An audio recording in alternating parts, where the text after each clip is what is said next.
మిత్రులందరికీ నమస్కారాలు.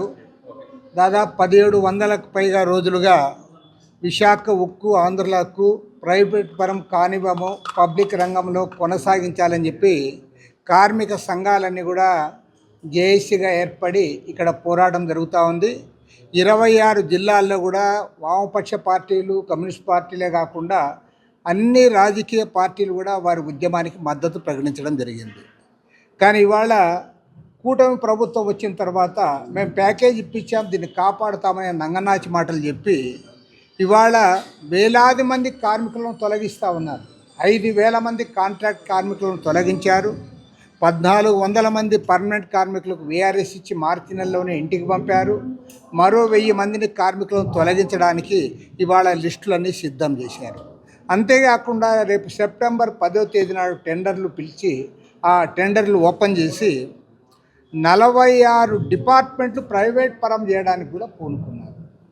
ఇంతకంటే మోసం, దగ ఇంకోటి ఉందా అని నేను అడుగుతా ఉన్నా. పైగా సిగ్గు లేకుండా రాష్ట్ర బీజేపీ అధ్యక్షుడు మాధవ్ గారు అంటారు అసలు కమ్యూనిస్టులు దుష్ప్రచారం చేస్తూ ఉన్నారని. ఇందులో ప్రచారం ఏముంది, దుష్ప్రచారం ఏముంది? నువ్వు వేలాది మంది వర్కర్స్ని తొలగిస్తూ ఉన్నావు, డిపార్ట్మెంట్ ప్రైవేట్కి ఇస్తూ ఉన్నావు, దాన్ని మూసేయడానికి రంగం సిద్ధం చేస్తూ ఉన్నారు. దానిపైన మాట్లాడుకోకుండా కమ్యూనిస్టుల పైన అక్కసు వెళ్ళగలుగుతాం. ముఖ్యమంత్రి చంద్రబాబు నాయుడు గారికి నేను ఒకటే చెప్తా ఉన్నా, మీరు ప్రతిపక్షంలో ఉన్నప్పుడు చాలా క్లియర్గా మాట్లాడారు. ముఖ్యమంత్రి గారిదే బాధ్యత అని కూడా మాట్లాడారు. అవసరమైతే తెలుగుదేశం ఎమ్మెల్యేలు, ఎంపీలు రాజీనామా చేస్తామన్నారు. మేము ఇవాళ రాజకీయం చేయడంలే, రాజీనామా కోరడంలే. కానీ మీ ఎంపీలు ఏం చేస్తూ ఉన్నారో ఆలోచించమని అంటా ఉన్నా.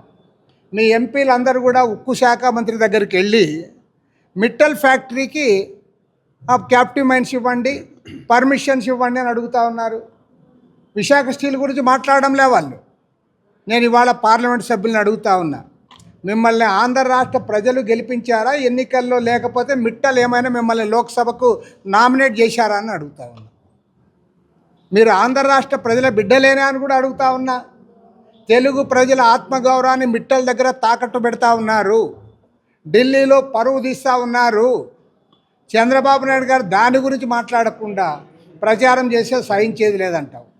సహించేది కాదు, స్పష్టంగా చెప్తా ఉన్నాం. ఇవాళ నీవు 100 మంచి పనులు చేసినా సరే విశాఖ ఉక్కు ఫ్యాక్టరీని ప్రైవేట్ పరం చేస్తే మాత్రం తెలుగు జాతి క్షమించదు, చరిత్రహీనులుగా మిగిలిపోతారు.